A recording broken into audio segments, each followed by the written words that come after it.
Hello everyone, it's Cheryl again. I'd like to read you one of my favorite winter stories. Not necessarily a Christmas story, but it's absolutely one of my favorites. This is Trouble with Trolls by Jan Bratt. Trouble with Trolls. My name is Treva, and I have had trouble with trolls.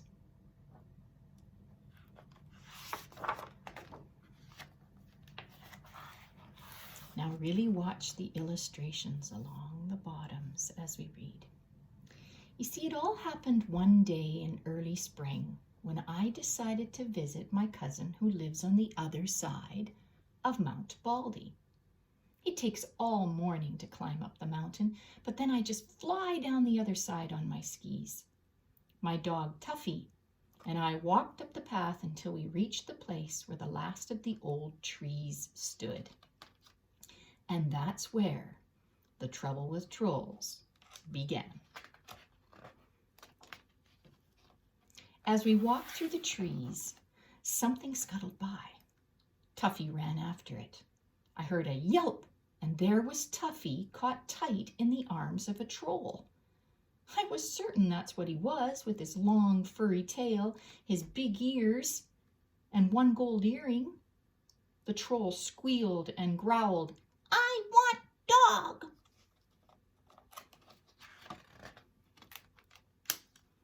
He waggled his ears back and forth at me, and then I had an idea. Maybe I could trick this greedy troll. "Go ahead, take the dog. I've got my beautiful mittens." And I reached up and I warmed my ears as if I couldn't do without my mittens. The troll's eyes darted back and forth from Tuffy to my mittens, but it was too much. He had to have them. He dropped Tuffy, grabbed my mittens, and ran off. I was so pleased about tricking the troll that I didn't notice that Tuffy was missing again until I came face to face with a second troll. This one was rocking with glee, his long nose buried in Tuffy's warm fur. "I got dog," he boasted. I shrugged. "Oh, you can have the dog," I said. "Just don't take my favorite pom-pom hat." And I fluffed it up and dusted my nose with it. The troll's eyes lit up. He snatched the hat and scurried away as fast as he could go. What a morning. I had lived on Mount Baldy all of my life, but I had never heard of anyone ever seeing a troll. It was time to take steps. "Tuffy," I ordered, "from now on, you follow me." What I didn't know was that a third troll was sneaking up behind us. I heard a noise. Whoop! This troll had grabbed Tuffy by the tail and was pointing to a big iron pot. "Pull, pull!" she cried. I slipped off my sweater when she wasn't looking. "Whew!" I said. "That leaves my special puller."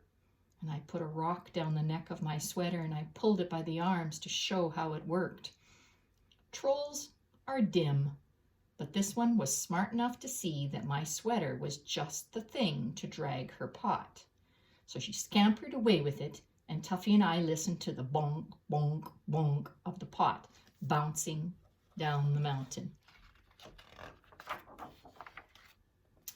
Now we could see the top of Mount Baldy. Whew, what a relief. What we didn't know was that we were walking towards double trouble. As Tuffy and I squeezed between two boulders, twin trolls jumped out. "Ha ha!" they bellowed together, and they pounced on Tuffy.